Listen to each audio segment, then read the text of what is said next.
जो कि हम लोग इकोनॉमिक्स का लेक्चर अब देखने जा रहे हैं, 7th लेक्चर। चैप्टर चल रहा है इंट्रोडक्शन यानी कि परिचय। और आज हम लोग देखने वाले क्या हैं, उससे पहले समझ लेते हैं कि पिछले क्लास में अपॉर्चुनिटी कॉस्ट के बारे में समझ रहे थे कि अगर आपके पास दो अवसर हैं, एक जगह आपको अवसर मिल रहा है 50,000 का नौकरी पर मंथ है ऑफर आपके पास, और दूसरा हमने बोला कि 70,000 रुपये ऑफर है, कहां पर जॉब करना चाहोगे? आपका मर्जी, कहीं पर भी आप कर सकते हैं, है ना। आपको अगर ये अच्छा लगा 50,000 का नौकरी, तो आप 70,000 की नौकरी को सेक्रीफाइस कर देंगे, तो उस समय 70,000 रुपये क्या बन जाएगा? अवसर लागत। लेकिन अगर आपने 70,000 की नौकरी पसंद किया तो 50,000 की नौकरी छोड़ देंगे, तो 50,000 की नौकरी जो आपने छोड़ दिया वही अवसर लागत। तो अपॉर्चुनिटी कॉस्ट वो होता है जिसे आप सेक्रीफाइस करते हैं, जिसे आप क्या करते हैं? त्याग कर देते हैं। ठीक है, तो दो मौके में से केवल एक आपको पकड़ना है और दूसरा छोड़ देना है, सीधी बात। सीमांत अवसर लागत के अंतर्गत हम लोग बात करते हैं, तो इसका नाम है मार्जिनल अपॉर्चुनिटी कॉस्ट यानी कि एमओसी। अब एमओसी जो होता है वो पीपीसी का ढाल बताता है। एमओसी की वजह से ही सेफ डिसीजन होता है कि पीपीसी कनकेव बनेगा या कन्वेक्स बनेगा या सीधी रेखा बनेगा। तो इसको हम समरी भी करेंगे आज की क्लास में। ओवरऑल चैप्टर्स का समरी भी हो जाएगा आज। खास हमारा ध्यान रहेगा आज की क्लास में कि एमसीक्यूज हम लोग सॉल्व करें, क्योंकि एमसीक्यूज की बात जब भी बातें होती है तो बिहार बोर्ड के अंदर में एमसीक्यूज 50% आते हैं।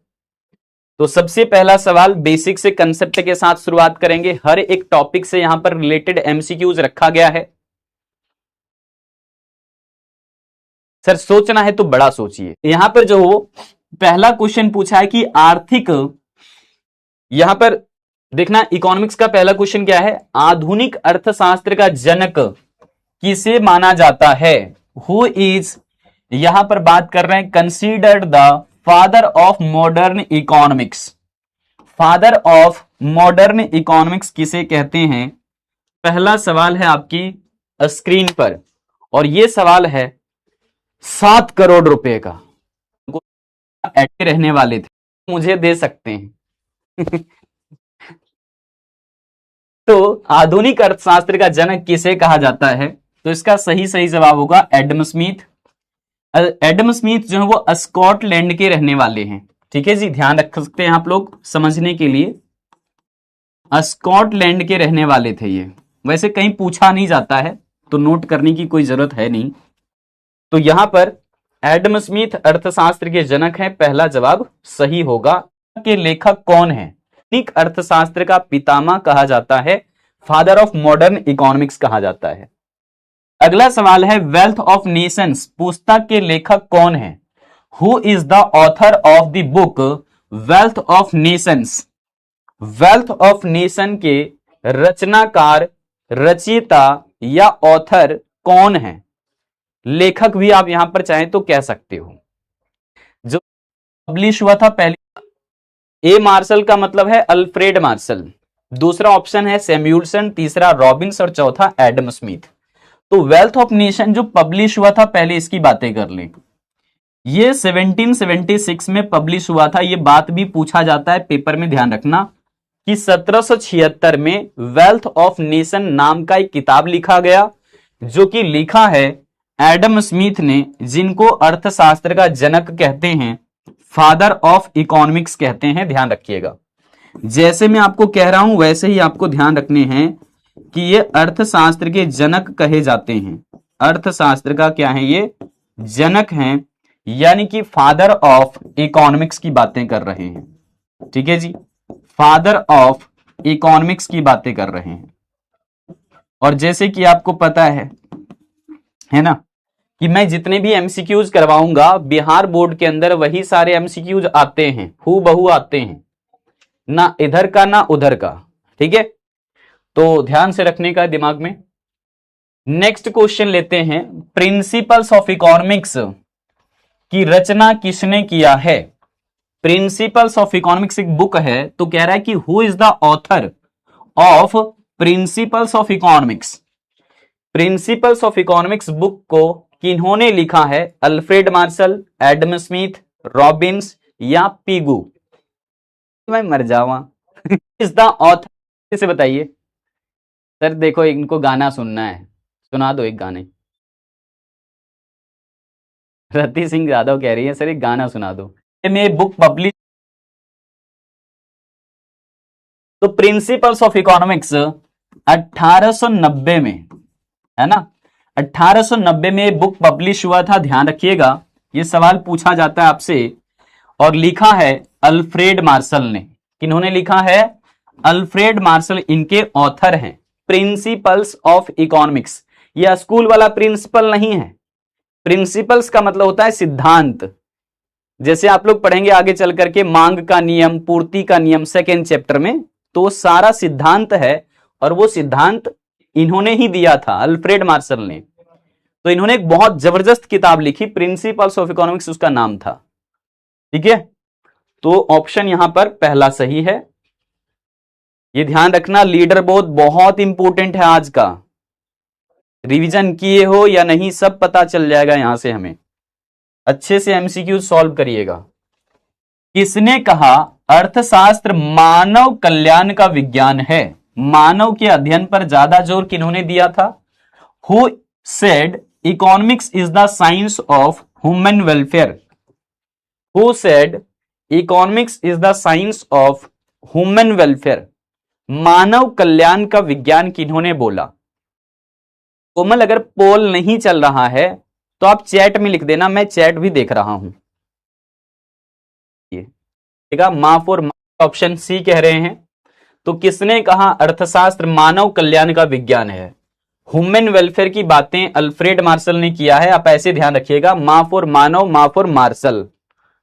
ठीक है, मा फॉर मानव, मा फॉर मार्शल। तो अल्फ्रेड मार्शल की जो है बात है कि इन्होंने बोला था अर्थशास्त्र मानव कल्याण का विज्ञान है, यानी कि मानव की भलाई कैसे होगी, किस तरीके से मानव का ज्यादा से ज्यादा जरूरत पूरा होगा, वो सारी बातें समझते हुए अल्फ्रेड मार्शल ने ऐसा बोला था कि इकोनॉमिक्स ही वो विज्ञान है जो हर जरूरतों को पूरा करने के लिए सिखाएगा।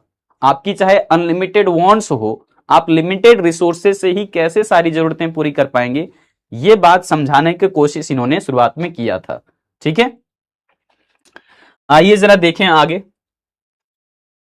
यहां पर अगला सवाल है, निम्नलिखित में से व्यष्टि अर्थशास्त्र की कौन सी विशेषता है, मतलब कौन सी खासियत है माइक्रो इकोनॉमिक्स का? तो which of the following is a characteristics? Characteristics के जगह पर कई बार लिख देगा फीचर्स, तो फीचर्स लिखे या फिर कैरेक्टरिस्टिक्स लिखे, माइक्रो इकोनॉमिक्स के बारे में आपको बताना है। इसमें थोड़ा सा ऑप्शन में आपको टाइम ज्यादा लग सकता है, तो मैं 45 सेकेंड दे रहा हूं। चारों ऑप्शन जैसे कि इंडिविजुअल डिमांड है, एक परिवार, एक फर्म, एक कंपनी, मतलब हमारे ऑप्शंस हो जाएंगे ऑल ऑफ दिस। क्या कह रहा है यहां पर देखना, इंडिविजुअल यूनिट्स का मतलब जैसे है एक परिवार, एक फर्म, एक कंपनी, ऐसे उसको बोलते हैं व्यक्तिगत इकाई। छोटे आर्थिक चरों का मतलब है जैसे कि इंडिविजुअल डिमांड यानी कि व्यक्तिगत मांग, ऐसे ही व्यक्तिगत पूर्ति, ये सब होते हैं छोटे छोटे वेरिएबल्स। अगर एक व्यक्ति पैसा बचत कर रहा है तो ये भी व्यक्तिगत बचत हो गया, ये सब छोटी बातें हैं, है ना। तो ये सब जो है वो स्मॉल इकोनॉमिक वेरिएबल कहलाता है। एक व्यक्ति की आमदनी क्या है, ये स्मॉल इकोनॉमिक वेरिएबल। एक व्यक्ति के द्वारा कोई भी वस्तु की मात्रा जो खरीदी जाती क्या है, व्यक्तिगत यानी कि छोटा आर्थिक चर है। प्राइस कोई भी वस्तु का कैसे डिसाइड होता है, जैसे ये कालू हमारे पास है, अब इस कालू का प्राइस कैसे तय हुआ कि 100 रुपया रहेगा, कैसे तय हुआ कि 500 रुपया रहेगा। तो ये सारी बातें हम लोग माइक्रो इकोनॉमिक्स में ही सीखेंगे चैप्टर नंबर 4 पर जाकर के, जहां बाजार वाला चैप्टर है। तो ऑल ऑफ दिस ये आंसर हो जाएगा, यहां पर सारी चीजों का अध्ययन हम माइक्रो इकोनॉमिक्स में करते हैं। और अब तक का जो लीडर बोर्ड है वो ये रहा, 5 क्वेश्चन हम लोग कर चुके हैं, पर शिवम जवाब ठीक है, बाकी स्नेहा के सही हैं। सबसे रोशन, रितु, वर्षा और स्माइली, मुस्कान, ठीक है, ये सारे बच्चे हैं। आगे आइए अगले सवाल पर। व्यष्टि अर्थशास्त्र में निम्न में से किसका अध्ययन किया जाता है? Which of the following is studied in micro economics? फिर से बोला माइक्रो, माइक्रो इकोनॉमिक्स में किसका अध्ययन किया जाता है, ये आपको यहां जवाब देना होगा ना। सही कह रहा है, वर्क कैसा है उस पर डिपेंड करता है। तो व्यष्टि अर्थशास्त्र यानी कि माइक्रो इकोनॉमिक्स में हम लोग व्यक्तिगत इकाइयों का अध्ययन करते हैं, बात तो सही कह रहा है। तो इंडिविजुअल यूनिट्स अभी भी हम लोगों ने देखा था। समग्र का मतलब होता है ओवरऑल, मतलब पूरी अर्थव्यवस्था की जैसे बातें करते हैं ना वैसे वाला। तो पूरी अर्थव्यवस्था की बातें माइक्रो में नहीं होता, तो इसलिए ऑप्शन बी तो गलत है। जहां भी एग्रीगेट बोल दिया, एग्रीगेट का मतलब होता है टोटल, तो टोटल बातें यहां पर नहीं होता, व्यापक या बड़े स्तर पर बात नहीं होता। तो राष्ट्रीय आय की चर्चा भी इसमें नहीं होगी, नेशनल इनकम की बातें नहीं होगी। ठीक है जी, इनमें से कोई नहीं का ऑप्शन भी आपका गलत है। सिर्फ आपका जवाब सही होगा, व्यक्तिगत इकाई का अध्ययन माइक्रो इकोनॉमिक्स में किया जाता है, व्यष्टि अर्थशास्त्र में किया जाता है। ऑप्शन पहला सही है। इधर देखो, कीमत सिद्धांत के नाम से जाना जाता है। प्राइस थ्योरी हम किसे बोलते हैं? आप कंप्लीट नोट्स पढ़ोगे ना तो उसी से हम एमसीक्यूज पूछते हैं, हमारा नोट्स काफी होता है। तो कीमत सिद्धांत के नाम से किसे जाना जाता है? व्यष्टि अर्थशास्त्र या फिर समष्टि अर्थशास्त्र? पहले ही मैं, अब आप सोचिए कि तीनों में से कौन सा जवाब सही है। कीमत सिद्धांत किसे कहते हैं? प्राइस थ्योरी किसका नाम दिया गया है? प्राइस थ्योरी किस, यहां पर निकनेम किसका है? कीमत सिद्धांत किसका निकनेम है? Macro economics. तो जवाब दीजिए आप। कीमत सिद्धांत के नाम से हम लोग जानते हैं माइक्रो इकोनॉमिक्स को, मैक्रो को नहीं कहते, ध्यान रखना, मैक्रो इकोनॉमिक्स को नहीं कहते, है ना। मैक्रो इकोनॉमिक्स का नाम नहीं है, माइक्रो इकोनॉमिक्स यानी कि व्यष्टि अर्थशास्त्र को हम लोग कीमत सिद्धांत कहते हैं। 87% बच्चे सही निकले इस प्रश्न के लिए। अगला क्वेश्चन, समष्टि अर्थशास्त्र में निम्नलिखित में से किसका अध्ययन किया जाता है? समष्टि अर्थशास्त्र में बातें कर रहा है, किसका अध्ययन किया जाता है? Which of the following is studied in macro economics? Macro economics में आप किसकी स्टडी करते हैं? क्या नेशनल इनकम की बातें यानी कि राष्ट्रीय आय के बारे में पढ़ते हैं, फुल एम्प्लॉयमेंट, मुद्रास्फीति यानी कि इन्फ्लेशन, या फिर इनमें से सब? क्या होगा सही जवाब? सोच समझ के जवाब दीजिएगा। अब मैं 30 सेकंड का पॉल करूंगा अगली बार। यहां पर इस क्वेश्चन के लिए 45 सेकंड दिया है आप लोगों को। अच्छा, डी होगा। ये सब के सब ऑप्शन सही हैं, पॉल स्टॉप पहले ही कर दिया मैंने, और ऑप्शन इसका डी सही हो जाएगा। आ रहे हैं क्वेश्चन, पहले पढ़िए।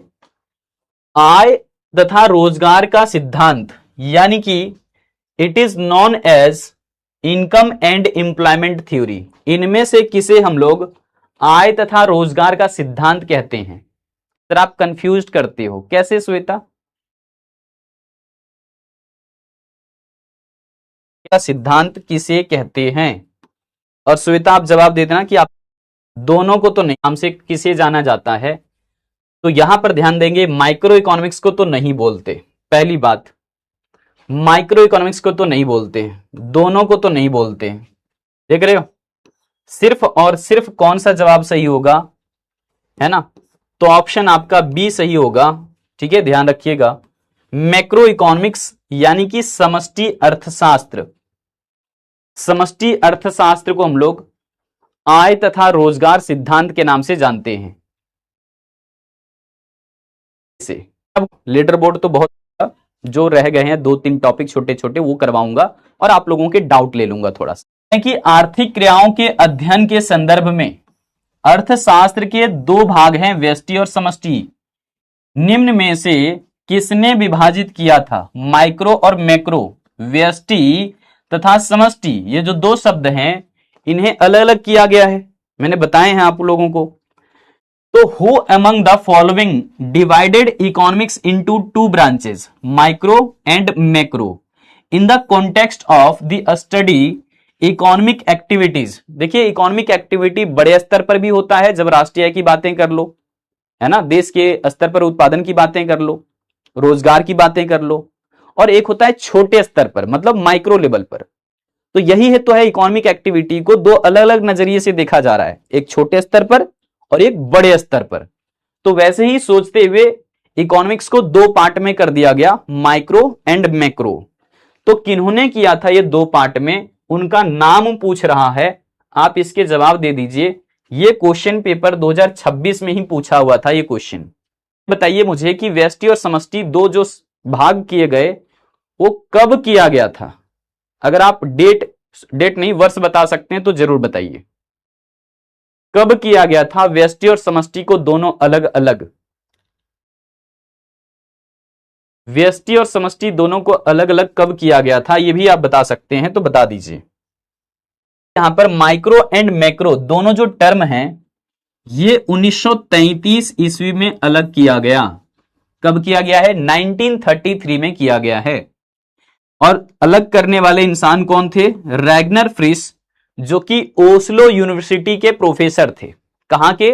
ओस्लो विश्वविद्यालय के प्रोफेसर थे। ओस्लो यूनिवर्सिटी नॉर्वे में है, जिसे पटना यूनिवर्सिटी पटना में है, वैसे ही ओस्लो यूनिवर्सिटी कहां पर है? तो ये नॉर्वे में है। नॉर्वे एक देश का नाम है। रैगनर फ्रिश जो है वो ऑप्शन सही हो जाएगा सी। अब देखिए लीडर बोर्ड की हालत अभी यह है, विक्रम, तृप्ति, रोशन और द जोश। भैया अगर कोई बच्चा चोरी कर, सारे बच्चे लिख रहे हैं क्लास में, अभी बहुत सारे एमसीक्यूज हैं, पूरे चैप्टर का हमने एमसीक्यूज ले लिया है। और जितने भी मैं एमसीक्यूज आज के क्लास में करवाऊंगा इस पूरे चैप्टर का ही करवाऊंगा, केवल कोई दूसरे चैप्टर का नहीं, सिर्फ इसी चैप्टर का एमसीक्यूज करवाऊंगा। ठीक है, आइए बहुत सारे ऐसे क्वेश्चंस हैं जिसको अभी लेंगे आगे। उससे पहले एक थ्योरेटिकल पार्ट हम लोग कवर करते हैं, जो छोटा सा टॉपिक कभी भी एमसीक्यूज में आ सकता है, एमसीक्यूज में आएगा, इसलिए बहुत डिटेल में समझेंगे। पहले देखिए पीपीसी के बारे में हम लोग जिक्र कर रहे थे ना पिछले क्लास में, तो उसी से रिलेटेड कंसेप्ट बनता है इस प्रकार के। केस स्टडी के बारे में कल की क्लास में बात किए हुए थे, तो वही केस स्टडी यहां पर आ गया है। ठीक है, देखिएगा ध्यान से। उत्पादन संभावना वक्र हमारा इस प्रकार से बनता है, जनरली कनकेव होता है, तो हमने बना भी दिया। कनकेव ए से लेकर के मान लो एफ तक है। ठीक है जी, ए से लेकर के एफ तक है हमारा उत्पादन संभावना वक्र। अब देखिए ये हमारा मैक्सिमम प्रोडक्शन बाउंड्री लाइन है, इससे बाहर उत्पादन नहीं कर सकते। जैसे कोई बच्चा मान लो 4 घंटा लगातार बैठ करके पढ़ाई कर सकता है, ठीक है, 4 घंटे लगातार बैठ करके पढ़ाई कर सकता है, तो उसकी वो मैक्सिमम कैपेसिटी है। ठीक इसी प्रकार से देश में दिए हुए रिसोर्सेस और टेक्नोलॉजी का भरपूर इस्तेमाल करने के बाद हमारे देश में उत्पादन क्षमता जो इस लाइन से डिनोट किया जा रहा है। अब इससे ये क्षमता से बाहर क्या हम उत्पादन कर पाएंगे, ये बताइए जरा। क्या इससे बाहर उत्पादन कर पाना पॉसिबल है क्या? नहीं पॉसिबल है, क्योंकि ये देखिएगा ये हमारी उत्पादन क्षमता वाली लाइन से क्या है, बाहर है। मतलब ये है उत्पादन संभावना वक्र, इससे बाहर अगर कोई ये पॉइंट दिखाई दे रहा है तो इसका मीनिंग ये है कि एक्स वस्तु का उत्पादन करने बोल रहा है यहां पर, और वाई वस्तु का उत्पादन करने बोल रहा है यहां कहीं। अब बताइए क्या ऐसा पॉसिबल है कि हम उत्पादन क्षमता से ज्यादा कर दें काम? नहीं। जैसे कोई मान लो 5 साल का बच्चा है ना, बहुत छोटा बच्चा है, मुश्किल से उसका वजन 15-20 केजी होगा ठीक है, 25 केजी तक हो सकता है। अब वैसे बच्चे को आप तुम कहो कि भाई साहब ये हमारी जो बुलेट गाड़ी है जरा उठा देना और उठा करके उधर ले जाओ, वो बच्चा कैसे कर पाएगा? तो 5 साल का है। बात समझ पा रहे हो? तो उसकी वो ताकत है ही नहीं, असल में उसकी वो ताकत नहीं है, वो क्षमता नहीं है। तो हर किसी का क्षमता अलग अलग होता है। अब देश की मैक्सिमम जो कैपेसिटी है वो इस लाइन से डिनोट किया जा रहा है। इस लाइन से जहां कहीं बाहर कोई जो है वो संयोग दे दिया या फिर ये कॉम्बिनेशन दे दिया, तो इस कॉम्बिनेशन का प्रोडक्शन कर पाना पॉसिबल नहीं है, क्योंकि यह उत्पादन संभावना वक्र से बाहर स्थित है। तो तुमसे सवाल कैसे करेगा, ध्यान रखना। यहां सवाल इस प्रकार से किया जाएगा, इस प्रकार से मान लो डायग्राम दे देगा कभी और पूछ देगा, यहां पर क्वेश्चन लिख देगा, मैं दिखाऊंगा अभी कि ये उत्पादन संभावना वक्र के बाहर कोई बिंदु स्थित है तो इसका उत्पादन कर पाना संभव है या नहीं? तो संभव तो नहीं है। सवाल ऐसे पूछ देता है कि उत्पादन संभावना वक्र से बाहर स्थित कोई बिंदु क्या दर्शाता है? तो ये लिखेंगे हम लोग अपर्याप्त संयोग, अनअटेनेबल कॉम्बिनेशन। क्या लिखेंगे? अप्राप्य संयोग, ठीक है जी। या फिर आप लिखेंगे अनअटेनेबल कॉम्बिनेशन। क्या लिखेंगे? अनअटेनेबल कॉम्बिनेशन लिखेंगे। क्या ये बात सबको क्लियर है? जवाब दे दीजिएगा एक बार। ये क्यों है अनअटेनेबल कॉम्बिनेशन? क्योंकि उत्पादन संभावना वक्र से बाहर कोई बिंदु स्थित है, मतलब हमारी क्षमता से बाहर है, जिसको प्रोडक्शन हम नहीं कर सकते, हमारी औकात से बाहर है। क्लियर है ना? नेक्स्ट देखिएगा, सेम क्वेश्चन अगर मैं यहां पर लेकर के आऊं, जरा थ्योरी इस पर रीड कर लेते हैं, फिर मैं आपको बताऊंगा एक एक करके डिटेल में। अब मैं मान लेता हूं इस प्रकार से कि आपको एक पॉइंट ऐसा दे दिया जाए जहां पर यह रह गया उत्पादन संभावना वक्र के अंदर कोई बिंदु। अब इसका कुछ भी नाम दे सकता है, मान लो F के बाद G नाम दे दिया। क्या इसका प्रोडक्शन पॉसिबल है या नहीं? तो हां जी पॉसिबल है, क्योंकि उत्पादन संभावना वक्र ये है और उत्पादन संभावना के अंदर ये पॉइंट लिया गया है, तो इसे बोलेंगे प्राप्य संयोग। क्या बोलेंगे? प्राप्य संयोग बोलेंगे।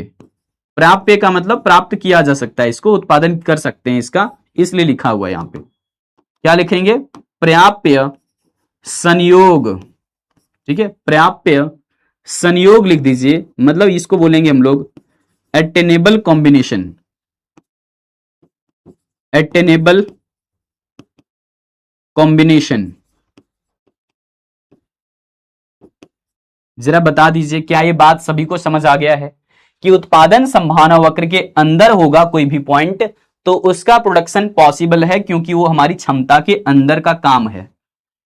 लेकिन अगर एक सवाल ऐसे पूछ ले आपसे कि अगर मान लो उत्पादन संभावना वक्र पर पॉइंट ए बना हुआ है, पॉइंट एफ बना हुआ है, ऐसे ही यहां पर पॉइंट बी है, अगला पॉइंट सी है, यहां पर पॉइंट डी है और यहां पर पॉइंट ई है, क्या इन बंडलों को उत्पादन कर सकते हैं?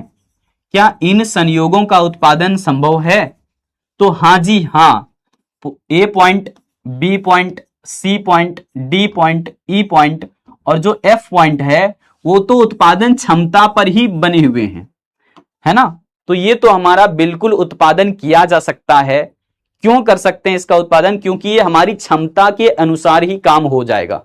जैसे मान लो, जैसे आप लोग क्रिकेट तो खेलते होंगे, तो क्रिकेट में जो बाउंड्री लाइन होती है, अगर उसी पर डायरेक्ट कोई फील्डर ने कैच पकड़ा तब भी छक्का होता है ना, 6 माना जाता है कि भैया 6 रन तो हो गए, क्योंकि बाउंड्री लाइन पर ही आपने वो कैच पकड़ी है, तो वो आउट नहीं माना जाता।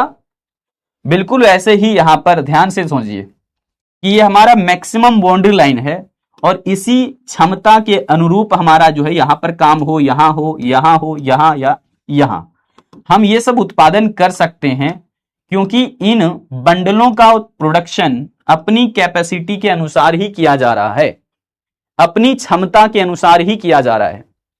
इसलिए इनको भी बोला जाएगा प्राप्य संयोग। इनको भी क्या बोलेंगे?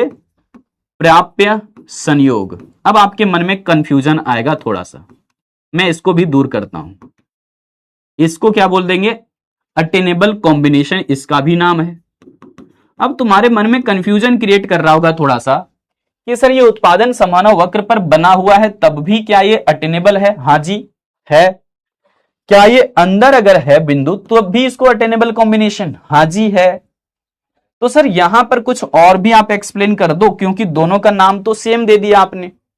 तो हां जी देखो, अगर उत्पादन क्षमता ये है और इसके अंदर काम कर रहे हो, मतलब क्षमता तुम्हारी ज्यादा है और तुम क्षमता से कम काम कर रहे हो, तो ये दूसरी तरीके से ये इंडिकेट कर रहा है कि संसाधनों का पूरा पूरा इस्तेमाल नहीं किया जा रहा है। यहां पे क्या इस्तेमाल कर रहे हैं? संसाधनों का अपूर्ण, ठीक है, अपूर्ण प्रयोग लिख दो। ठीक है जी, मतलब यहां पर लिखेंगे, यहां पर लिखेंगे आप क्या? यहां पर लिखेंगे आप रिसोर्सेस जो है वो अनयूज्ड हो गए, मतलब पूरा तरीके से इस्तेमाल नहीं कर पाए आप। रिसोर्स जो है वो रिसोर्सेस आर, यहां पर लिखेंगे क्या इसको, not proper utilisation, not proper utilise. क्या लगता है, क्या यहां पर पूरा पूरा इस्तेमाल हो रहा है संसाधन का? नहीं, क्योंकि हमारी क्षमता यह है और क्षमता से तो अंदर काम कर रहे हैं। जैसे आप लोगों की क्षमता है अभी 8-8 घंटे बैठ कर पढ़ाई कर सकते हैं, 10-10 घंटा पढ़ाई बैठ करके पढ़ाई कर सकते हैं। क्षमता तुम्हारी ज्यादा है लेकिन पढ़ते कम हो, है ना। क्षमता ज्यादा क्यों बोल रहे हैं हम, है ना। हाँ, अंडर यूटिलाइजेशन भी बोल सकते हैं इसको। तो यहां पर हम लोग क्या बोला कि हमारे जो संसाधन हैं वो बिल्कुल कम प्रयोग किए जा रहे हैं, पूरी तरीके से निचोड़ करके इस्तेमाल नहीं किया गया। तो दूसरे कई बार इसको जो ना इस प्रकार से भी लिखा जाएगा, यहां पर ध्यान रख सकते हैं, यहां पर ध्यान रख सकते हैं कि तकनीक का अकुशल प्रयोग, अकुशल प्रयोग, इसको कैसे लिखा जाएगा? तकनीक का अकुशल प्रयोग हो रहा है तो यहां पर लिख देंगे इनएफिशिएंट यूज ऑफ टेक्नोलॉजी।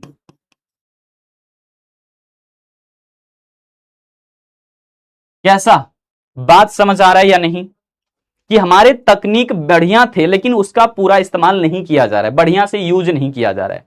जैसे हमारे पास डिजिटल पैनल है, अब मैं डीटीपी से पहले ही सारे क्वेश्चन टाइप ना करवा के रख लूं, सारी थ्योरी टाइप ना करवा के रख लूं, तो क्या टाइम लिखने में वेस्ट कर दूं?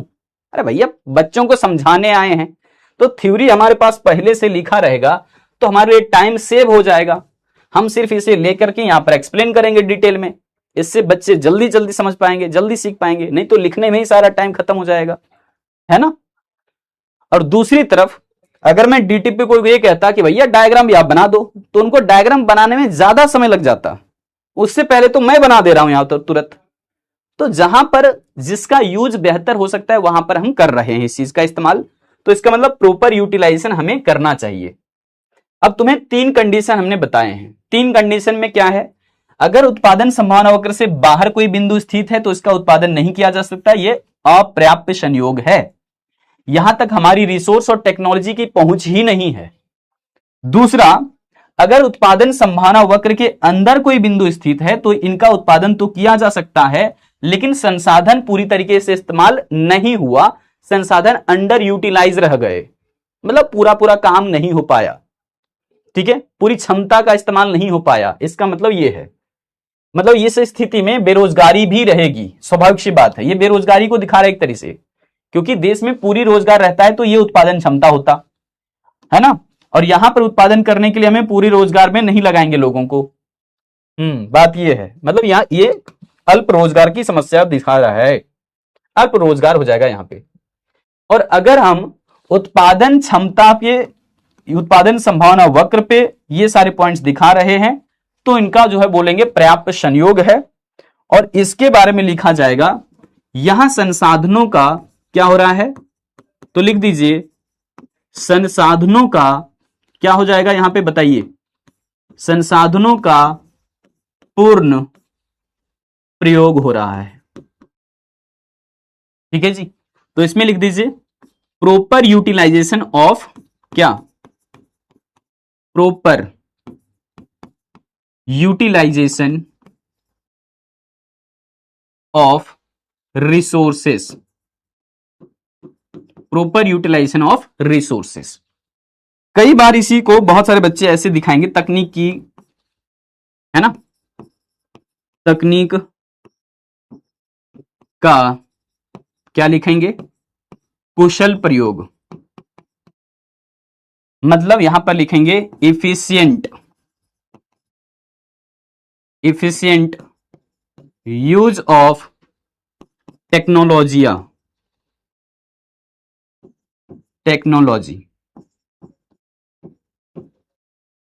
कैसा लगा?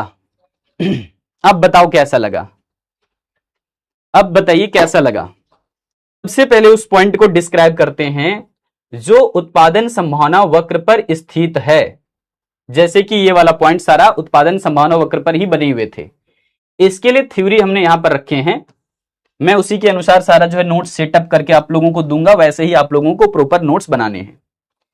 तो लिखेगा यदि कोई बिंदु उत्पादन संभावना वक्र से उत्पादन संभावना वक्र पर स्थित है, उत्पादन संभावना वक्र पर, जैसे कि ये सारे पॉइंट्स उत्पादन संभावना वक्र पर स्थित हैं, तो ये क्या दर्शाते हैं, वही हमने यहां पर लिखा कि ये संसाधनों का पूर्ण और अनुकूलतम, अनुकूलतम मतलब ऑप्टिमम यूज ऑफ रिसोर्सेस, बोलो बढ़िया तरीके से संसाधन का इस्तेमाल हो रहा है, बिल्कुल निचोड़ करके प्रयोग किया जा रहा है, और ये वस्तुओं के अधिकतम उत्पादन सीमा क्या है इस चीज को दिखा रहा होता है कि भैया मैक्सिमम प्रोडक्शन कैपेसिटी हमारा ये है, मैक्सिमम प्रोडक्शन कैपेसिटी ये है, इस बात को ये इंडिकेट कर रहा होता है।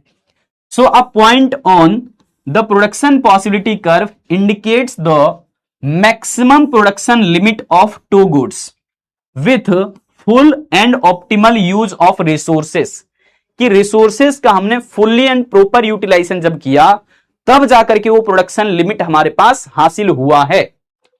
ये उत्पादन संभावना वक्र पर स्थित कोई भी बिंदु ये दर्शा रहा होता है कि दी हुई तकनीक और संसाधनों के द्वारा इन उत्पादन संयोगों को प्राप्त किया जा सकता है, मतलब अटेनेबल कॉम्बिनेशन है अगर उत्पादन संभावना वक्र पर वो बिंदु हैं तब, जहां संसाधनों का पूर्ण और अनुकूलतम प्रयोग हो रहा है, जैसे कि मैंने पहले ही एक्सप्लेन कर दिया।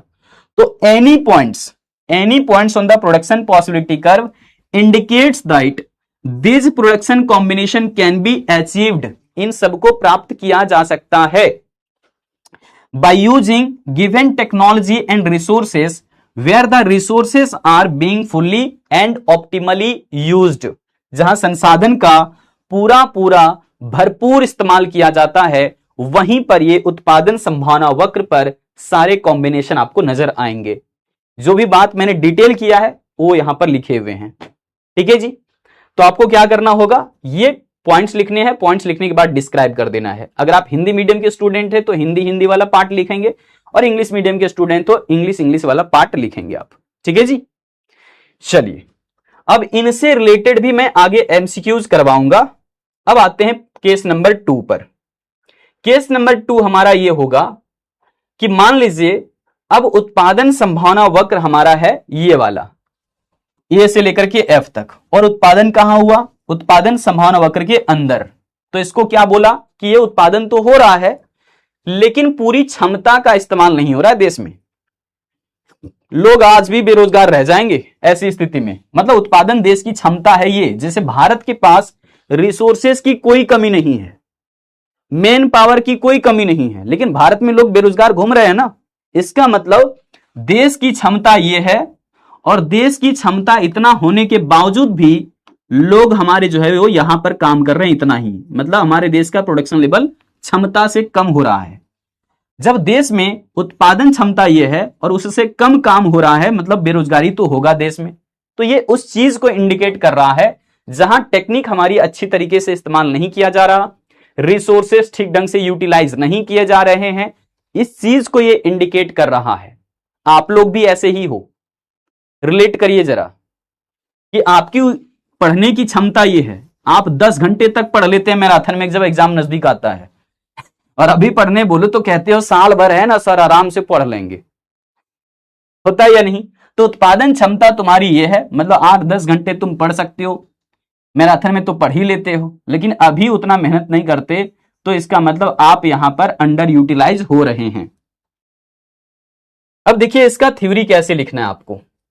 थ्योरी लिखने का तरीका यह होगा कि लिखेंगे उत्पादन संभावना वक्र के अंदर स्थित कोई भी बिंदु इस बात को व्यक्त करता है कि उपलब्ध संसाधनों के माध्यम से उस संयोग को प्राप्त तो किया जा सकता है, लेकिन अंदर उत्पादन हो रहा है ना, तो प्राप्त तो कर सकते हैं, लेकिन इसका मतलब यह भी है कि संसाधन अपूर्ण एवं अकुशल तरीके से प्रयोग हो रहा है। मतलब any points located inside, inside का मतलब होता है अंदर, the production possibility curve indicates that the production combination can be achieved.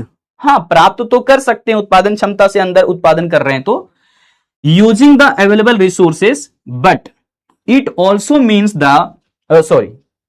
Means that the resources are being used completely and sorry incompletely and inefficiently. Inefficiently मतलब है बढ़िया से संसाधन रिसोर्स इस्तेमाल नहीं हुए और तब उत्पादन हो रहा है। तो क्या इंडिकेट करेगा, ये वाला इंडिकेट करेगा कि क्षमता था ज्यादा और क्षमता से कम काम किए। यही है under utilization of labour, under utilization बोल दो रिसोर्सेस का, या फिर बोल दो कि इनएफिशिएंट यूज हो रहा है टेक्नोलॉजी का। कैसा लगा, कैसा लगा उतना पता, पोल खोल दिया सर अपने। ये दो, ये लो एक और है, अगर हमारा कंडीशन ये आ जाए कि उत्पादन संभावना वक्र ये है और उससे बाहर बिंदु कोई स्थित है, तो क्या है वो अपर्याप्त संयोग। मतलब तुम कितनों ही ताकत लगा रहे हो, उतना ही रिसोर्स, उतना ही टेक्नोलॉजी में यहां तक नहीं पहुंच सकते। जैसे बहुत सारे हमारे देश में नेता लोग हैं और उनकी भाषण सुनोगे ना, लगेगा भाई साहब क्या ही कमाल का आदमी है, कल ही देश की जो जीडीपी है वो $50 ट्रिलियन इकोनॉमी कर देंगे, ये भाषणबाजी से ऐसा लगेगा। लेकिन जब असलियत पर आओ तो पता चलता है कि भैया ना देश के रिसोर्स तुमने ठीक किए हैं, यूटिलाइजेशन के बारे में सोचा है, और ना ही टेक्नोलॉजी बढ़िया किया है, फिर कैसे जीडीपी बढ़ाने की सोच रहे हो आप, है ना, हवा हवाई बातें थोड़ी होगी। तो इसलिए अगर देश में रिसोर्सेस की क्षमता के अनुरूप ये प्रोडक्शन होना है और देश में रिसोर्सेस ना तलाश किया गया, ना रिसर्च एंड डेवलपमेंट का काम चल रहा है और ना ही टेक्नोलॉजी को बेटर करने का काम कर रहा है, गलगोटिया यूनिवर्सिटी चाइना के कुत्ते को खरीद करके, मतलब उनकी बनाई हुई मशीन को खरीद करके जो कह रहा था खुद हमारी जो है बनी हुई चीज है, हमारे स्टूडेंट ने तैयार करा है, भाई साहब ठप्पा लगा दिया था मेड इन इंडिया का, गलत साबित हो गए ना, पूरी दुनिया में नाक कटा दी। तो ऐसे नहीं करने भाई, हमारे देश की उत्पादन क्षमता अगर ये है तो इसके अनुरूप ही काम करिए ना। लेकिन आप यहां पर अगर उत्पादन के स्तर को बढ़ाना चाहते हैं, यहां तक करना चाहते हैं, तो इसके लिए हमें या तो रिसोर्स अच्छे से डेवलप करने होंगे। रिसोर्स डेवलपमेंट कैसे होता है, जब आप रिसर्च इन्वेस्टिगेशन करोगे। जैसे हमारे क्षेत्र में कोयला बहुत पाया जाता है, मैं तो झारखंड से हूं भैया, तो जहां तलाश करते हैं मैक्सिमम टाइम कोयला दिख जाता है कि ठीक है इस इलाके में कोयला आ गया, तो वहां के लोगों को हटा दिया जाता है, विस्थापित कर दिया जाता है, वहां पर उनके घर हटा दिए जाते हैं, तोड़ फोड़ दिए जाते हैं, कोयला निकल गया क्या करें। तो ऐसे में यहां पर देश में रिसोर्सेज की कमी नहीं है, रिसर्च और इन्वेस्टिगेशन तो करवाओ कि कहां पर क्या पाया जा सकता है, और फिर टेक्नोलॉजी को बेहतर करने की सोचो। और टेक्नोलॉजी बेहतर तब होगा जब देश में लोग पढ़े लिखे ज्यादा अच्छे से रहेंगे। देख लो सरकारी स्कूल की हालत, है ना।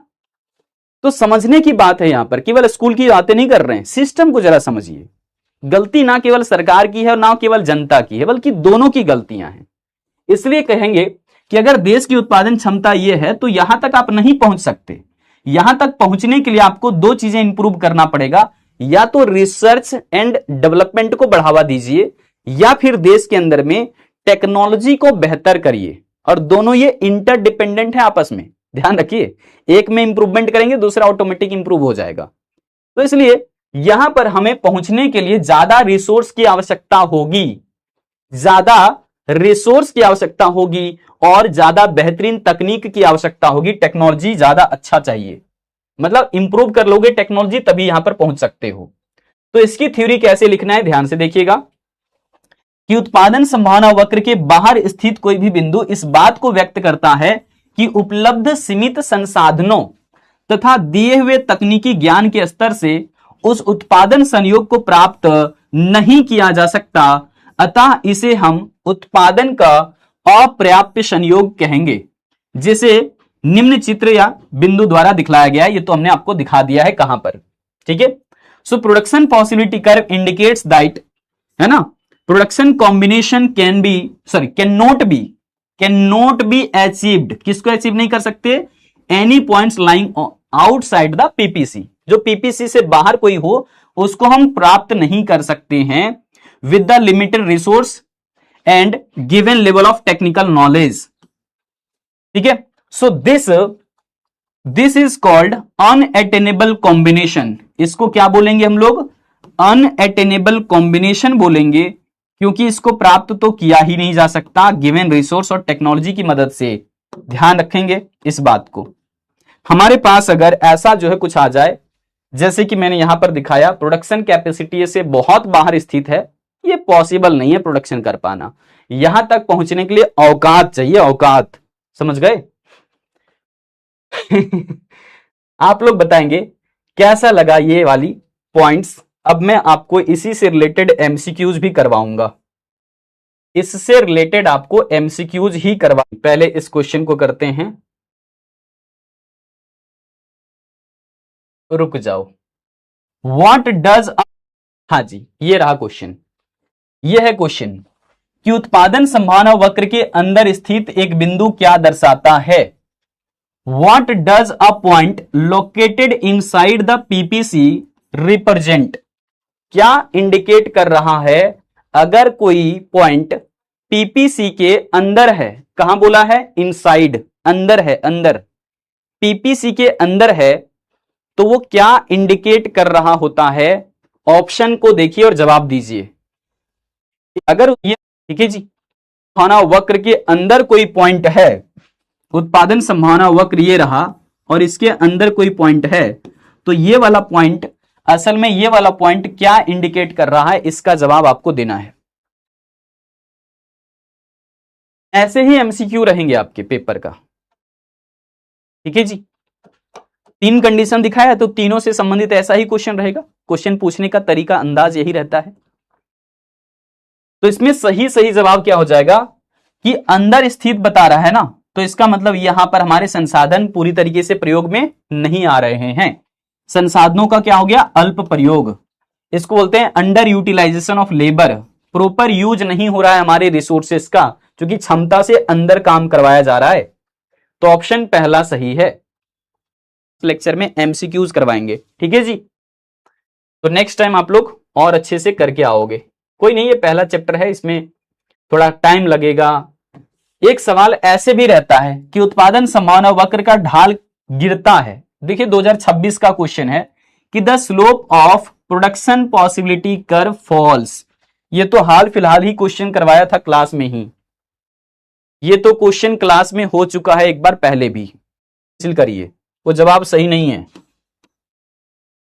क्योंकि गिरने का मतलब ये होता है ऊपर से नीचे गिरना। आज तक कोई नीचे से ऊपर गिरा है क्या? बताओगे जरा, सब तो ऊपर से नीचे ही गिरता है ना, कोई नीचे से ऊपर गिरा है क्या? नहीं ना। तो गिरने का मतलब ही होता है ऊपर से नीचे की ओर गिरना। तो इतना आसान तो नहीं पूछा हुआ होगा। इसका मतलब यहां डायरेक्शन पूछ रहा है। क्या पूछ रहा है? डायरेक्शन, कि लेफ्ट टू राइट या राइट टू लेफ्ट। है ना। तो इसका सही जवाब क्या हो जाएगा? बाएं से दाएं, यानी कि left to right, left to right. जैसे कि यहां पर देखो, इसको हमने बोला हुआ है पुष्पाराज, इसका नाम पुष्पाराज है। देखिए जरा, ये देखो लेफ्ट टू राइट। फिर हमने कल की क्लास में बोला था कि ये कन्वेक्स भी होता है, तो ऐसे भी बनाइए लेफ्ट टू राइट।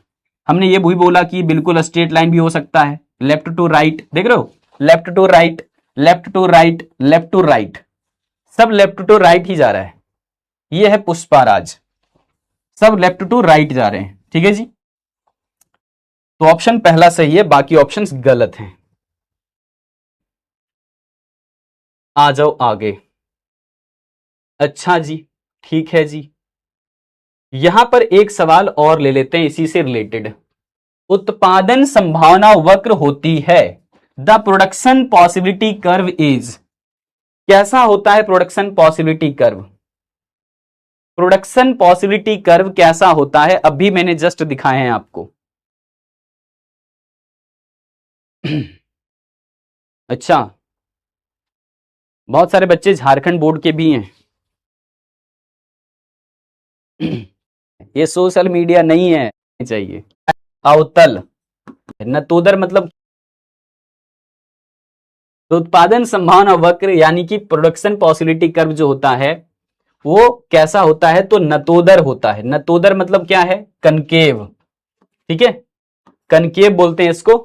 आप इसे चाहें तो अवतल भी कह सकते हैं, अवतल, ठीक है जी। अवतल यहां पर लिखा हुआ है, अवतल, इंग्लिश में ठीक है कनकेव।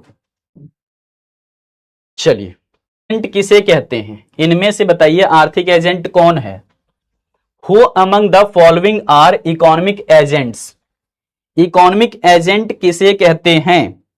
तो इकोनॉमिक एजेंट उस व्यक्ति को कहते हैं, उस संस्था को कहते हैं जो इकोनॉमिक डिसीजन लेता है। क्या लेता है? जो इकोनॉमिक डिसीजन लेता है। हां सर, इसको ब्लॉक कर दीजिए। पढ़ाई से इसका कोई नहीं, किसी किसी में आज भर माफ किया। तो देखो यहां पर इनमें से सभी के सभी जवाब सही हैं। ऑल ऑफ दिस हो जाएगा भैया, क्योंकि यहां उपभोक्ता, सरकार, बैंक सब ये जो है वो आर्थिक एजेंट होते हैं। आर्थिक एजेंट का मतलब है वो व्यक्ति, है ना, वो व्यक्ति जो आर्थिक निर्णय लेता है। जैसे आपको पैसा मिला मान लो कहीं से भी, तो आप खर्चे के बारे में सोचते हो कि कहां कितना खर्चा करें, कितना पैसा बचा के रखें।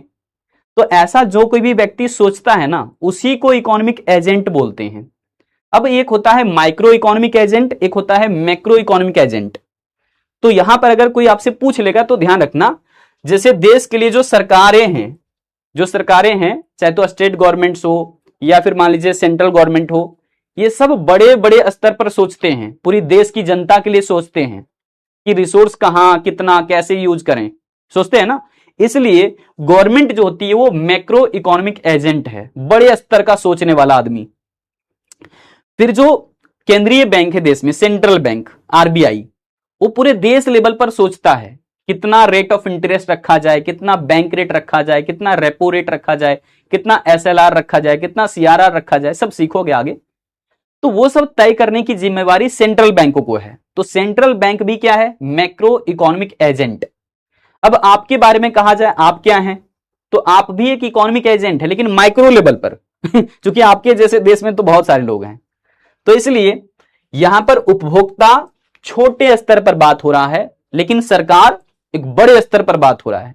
अगर बैंक की बात करें तो एक कॉमर्शियल बैंक छोटे स्तर पर बात हो रहा है, लेकिन अगर लिखा रहता केंद्रीय बैंक तो बड़े स्तर पर बात हो रहा है, समझे। तो इकोनॉमिक एजेंट वो होते हैं जो आर्थिक निर्णय लेते हैं। यहां पर आ जाइए, वैसी क्रियाएं जो धन प्राप्त करने के उद्देश्य से की जाती है वो क्या कहलाती है? Those activities which are done with the aim of earning money are called. देखो पैसा कमाने के लिए जो काम किया जाता है उस काम के बारे में पूछा जा रहा है कि ऐसा कारनामा बताइए ऐसा कारनामा बताइए, ऐसा कारनामा बता दीजिए जो क्या कर रहा है? पैसे कमा रहा है। ऐसे कौन से कारनामे हमारे होते हैं जहां से हम पैसे कमा सकते हैं? इस एक्टिविटीज नहीं बोलते। तो यहां पर सही जवाब है ऑप्शन पहला, बाकी ऑप्शंस गलत हैं। पहला ऑप्शन बिल्कुल सही है। 96%। 15 सवाल अब तक कर चुके हम लोग। तो आज वीडियो कॉल भी होगी। संसाधनों की मुख्य विशेषताएं हैं, यानी कि the main characteristics of resources are. संसाधनों की मुख्य विशेषताएं क्या होती हैं? क्या हमारे पास संसाधन बहुत सारा है, अनलिमिटेड है, या फिर क्या ये लिमिटेड अमाउंट में है, बहुत कम है, या फिर इनका वैकल्पिक प्रयोग भी संभव है, या फिर बी और सी केवल दो ही सही है, पहला गलत है? क्या होगा? कोर्सेस की दो बड़ी खासियत चेक करें। देखिए सबसे पहली बात, रिसोर्सेस की दो बड़ी खासियत है। दो बातें ध्यान रखना है रिसोर्सेस के बारे में।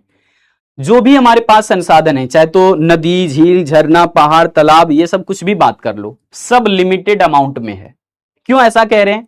क्योंकि मनुष्य की जो इच्छाएं हैं, ह्यूमन का जो वांट्स है वो बहुत सारा है। हमारी एक जरूरत जैसे पूरा होता है, दूसरी जरूरतें पैदा हो जाती है। किसी के पास साइकिल नहीं है तो सोचता है बेचारा काश मेरे पास साइकिल हो जाता ना, मैं बहुत अपनी जरूरतें पूरी कर पाता। जब उसके पास साइकिल हो जाता है तो कुछ दिन बाद उनके मन में ख्याल आता है यार काश मेरे पास बाइक हो जाता। फिर बाइक जब हो जाता है फिर कुछ दिनों बाद ख्याल आता है यार बाइक में तो इधर उधर जाते हैं, भीग जाते हैं, काश हमारे पास कार होता।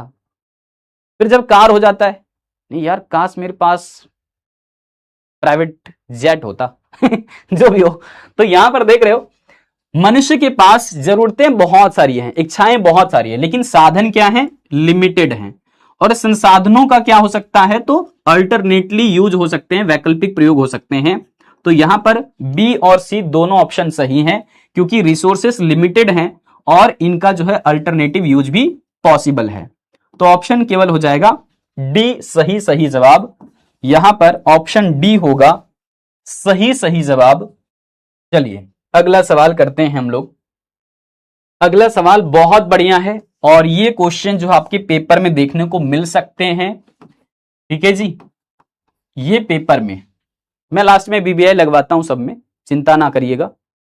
ये सवाल आ गया कि अर्थव्यवस्था वर्गीकृत किया जाता है, यानी कि the economy is classified into, economy is classified into capitalist economy यानी कि पूंजीवादी, सोशलिस्ट इकोनॉमी यानी कि समाजवादी, और मिक्स्ड इकोनॉमी यानी कि मिश्रित अर्थव्यवस्था। क्या होगा सही जवाब जाता है, ये रखे था के रूप में, तीनों के तीनों सही हैं। ध्यान रखिएगा कि पूंजीवादी, समाजवादी और मिश्रित अर्थव्यवस्था जो हैं ये रखे जाते हैं नियमन और नियंत्रण के आधार पर। किसके आधार पर, नियमन और नियंत्रण के आधार पर, नियमन और नियंत्रण के आधार पर। किसके आधार पर रखे गए हैं, नियमन और नियंत्रण के आधार पर रखे गए हैं। नियमन का मतलब होता है रेगुलेशन, मैं लिख देता हूं इधर। ये तीनों जो इकोनॉमी है, capitalist, socialist and mixed economy, ये रखे गए हैं on the basis of regulation and control, regulation and control. ठीक है जी, समझ आ गया ये बातें। अब यहां पर ऑप्शन क्या हो जाएगा, डी। ध्यान से देखिए एक बार फिर से समझिए। अगर केवल और केवल यहां पर मैं बात करूं पूंजीवादी का, कैपिटलिस्ट इकोनॉमी का, तो ये प्राइवेट सेक्टर के द्वारा ज्यादातर कंट्रोल किया जाता है रिसोर्सेस का, ठीक है। समाजवादी यानी कि सोशलिस्ट इकोनॉमी में रिसोर्सेस का कंट्रोल गवर्नमेंट के पास होता है, वही उसका मालिक है। और मिक्स्ड इकोनॉमी में, जैसे इंडिया के अंदर में, प्राइवेट सेक्टर, पब्लिक सेक्टर दोनों का लगभग कंट्रीब्यूशन है, दोनों तरफ से जो है रिसोर्स को कंट्रोल एंड मैनेज किया जाता है। तो कंट्रोल और रेगुलेशन के बेसिस पर इकोनॉमी के तीन अलग अलग टाइप होते हैं, capitalist, socialist and mixed economy. अब सवाल कर रहा है कि किस देश की अर्थव्यवस्था में सरकार की भूमिका न्यूनतम होती है, in which countries economy the role of the government is minimal. बताइए जरा, सही से जवाब दे दीजिए कि किस अर्थव्यवस्था में सरकार की भूमिका कम रहती है।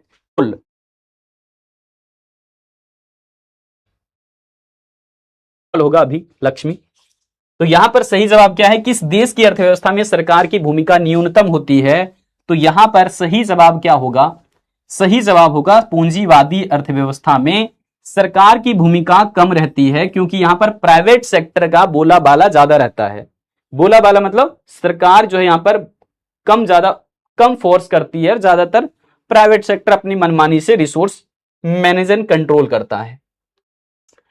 नेक्स्ट देखिएगा, कह रहा है कि किस प्रकार की आर्थिक प्रणाली में उत्पादित वस्तुओं को लोगों के बीच क्रय क्षमता के आधार पर वितरित किया जाता है। VBI क्वेश्चन है।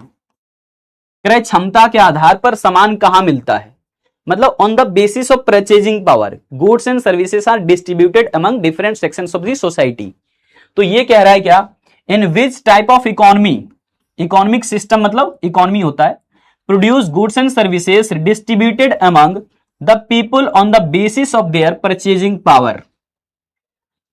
बताइए जरा ध्यान से, सवाल समझ गए हैं आप लोग कि पैसा देने के बाद सामान मिलता है किस टाइप की इकोनॉमी में। लो थोड़ा सा हलवा बना दिया इसको, ये थोड़ा सा क्वेश्चन हलवा बना दिया कि कौन सी टाइप की इकोनॉमी है जिसमें पैसा देने के बाद आपको सामान मिलेगा, प्रति के नाम से भी जानते पावर। तो ये इसका जवाब हो जाएगा पूंजीवादी अर्थव्यवस्था में ऐसा होता है, पैसा देने पर ही सामान मिलेगा, क्योंकि हम इसे मार्केट इकोनॉमी के नाम से भी जानते हैं। क्योंकि मार्केट में जिस प्रकार से पैसा देने पर सामान मिलता है, बिल्कुल वैसा ही कैपिटलिस्ट इकोनॉमी है। सामान देने पर सामान लेने पर आप पैसा तो जरूर चुकाओगे। इसको इसी वजह से बाजार अर्थव्यवस्था भी नाम दिया जाता है। पूंजीवादी अर्थव्यवस्था का ही नाम है बाजार अर्थव्यवस्था। ध्यान रखना, ऑप्शन बी सही है। ठीक है जी, ऑप्शन बी सही है। और क्वेश्चन भी आई है, ध्यान रखना। अगला सवाल लेते हैं, समाजवादी अभी जस्ट आएगा। पूंजीवादी अर्थव्यवस्था की कौन कौन सी विशेषताएं होती है? Which of the following is a characteristics of capitalist economy? Capitalist रहता ही है पूंजीवादी अर्थव्यवस्था।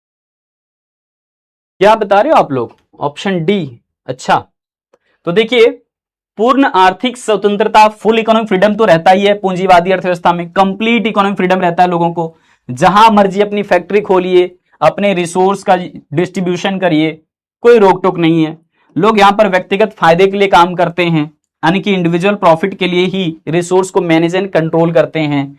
रिसोर्सेस पर लोगों का प्राइवेट ओनरशिप होता है, अपने रिसोर्स का खुद मालिक हैं, सरकार उसमें कुछ नहीं रोक टोक करेगी। तो ये सब बातें कैपिटलिस्ट इकोनॉमी में होता है। सो ऑल ऑफ दिस का आंसर यहां पर बिल्कुल सही हो जाएगा। ठीक है जी, ऑप्शन डी सही होगा इसका। निजी और सार्वजनिक दोनों क्षेत्रों का सह अस्तित्व होता है। सह अस्तित्व मतलब दोनों साथ साथ में है। वो कहते हैं ना, जन्मों के साथ ही पब्लिक सेक्टर को एग्जिस्ट साथ है, वैसे ही यहां पर दोनों साथ साथ में है। क्या कह रहा है कि in which economy both private and public sector को एग्जिस्ट।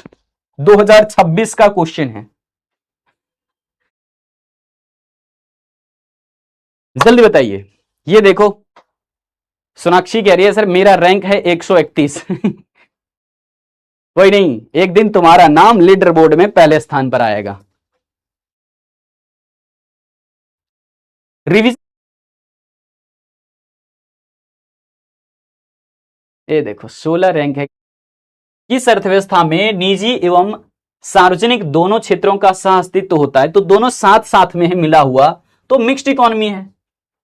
और ये बिहार बोर्ड में पूछा हुआ क्वेश्चन है 2026 में ही। ये देखिए, लीडर बोर्ड की स्थिति ये बनी है। 21 क्वेश्चन हम लोगों ने किया है। ठीक है, और 2 सवाल और रहे हैं यहां पर, और एक तीन क्वेश्चन है टोटल। देखिए, मिश्रित अर्थव्यवस्था में जो महत्वपूर्ण आर्थिक निर्णय होता है यह सरकार के द्वारा लिया जाता है। तो यह हलवा सा क्वेश्चन है तो मिक्स्ड इकोनॉमी में दोनों प्राइवेट सेक्टर भी है, पब्लिक सेक्टर भी है, लेकिन महत्वपूर्ण आर्थिक निर्णय सरकार के द्वारा लिया जाता है। महत्वपूर्ण मतलब जैसे देश में दूसरे देश से क्या लेन देन करना है, क्या एक्सपोर्ट इंपोर्ट करना है, सब सरकार फैसला करेगी। ठीक है, इसको बोलते हैं इंपोर्टेंट इकोनॉमिक डिसीजन। ये सारा फैसला गवर्नमेंट कर रही होती है मिक्स्ड इकोनॉमी सिस्टम के अंदर। अगला देखोगे, लास्ट यहां पर एक क्वेश्चन और ले लेते हैं। वो वक्र जो आर्थिक समस्या को दर्शाता है क्या कहलाता है? तो आर्थिक समस्या को दर्शाने वाले वक्र का नाम होता है उत्पादन संभावना वक्र। ठीक है जी, ऑप्शन इसका सी होगा। तो जो जो क्वेश्चन हो चुके हैं अब तक उनके क्वेश्चन में खुद टिक लगा दे रहा हूं, और ये क्वेश्चन करवा चुका था मैं आप लोगों को। ठीक है, कि अगर उत्पादन संभावना वक्र अवतल है तो उसके पीछे क्या कारण होगा, है ना। मूल बिंदु की ओर अवतल है तो क्या कारण है? The shape of the production possibility curve is concave towards the origin due to. इसका मैं सवाल पूछ लेता हूं आप लोगों से। देखें जरा, एक बार पहले क्लास में किया हुआ था इस क्वेश्चन को। लास्ट क्वेश्चन आप ही लोगों पर खत्म करते हैं, जवाब अच्छे से दे देना। ठीक है जी, रानी कृष्ण, पांडे, सोनू, खुशी, विशाल। यहां पर रीजन मैं पहले बता देता हूं कि मूल बिंदु के पीछे जो अवतल हो जाता है उसके बड़ी कारण है बढ़ती हुई सीमांत अवसर लागत, यानी कि इंक्रीजिंग मार्जिनल अपॉर्चुनिटी कॉस्ट। और जो रिवीजन वाली मैं बात कह रहा था वो अगली क्लास के साथ जब शुरुआत करेंगे तो इस पूरे चैप्टर का जो डायग्रामेटिक पार्ट था वो मैं वहां पर इंक्लूड कर दूंगा, खास करके टेबल वाला काम। ठीक है, हाँ जी, क्योंकि आज एमसीक्यूज में ही आपके स्पेशल मेरे फोकस थे, सेशन ही ऐसा प्लान था। बहुत बढ़िया। लीडर बोर्ड देखो, फाइनली ये रहा आप लोगों का लीडर बोर्ड आज का। और जिनके कॉल लग जाएंगे प्लीज रिसीव कर लेना। ठीक है जी, आ जाओ। लागत का ओके आज भाई, ठीक है जी, आ जाओ। तब तक एक सवाल भी हम लोग कर लेते हैं। एक सवाल ये बनता है आप लोगों का, सवाल ये है कि निम्नलिखित में से अवसर लागत का वैकल्पिक नाम क्या है। ऑल्टरनेटिव नेम जो है वो अपॉर्चुनिटी कॉस्ट का क्या है, 2026 का ही क्वेश्चन था। तो अवसर लागत का है ना, अवसर लागत का दूसरा नाम क्या होगा इनमें से। तो आर्थिक लागत हम लोग कहते हैं, अवसर लागत का दूसरा नाम है इकोनॉमिक कॉस्ट लिखा रहेगा या फिर इकोनॉमिक रेंट लिखा हुआ रहेगा। ठीक है,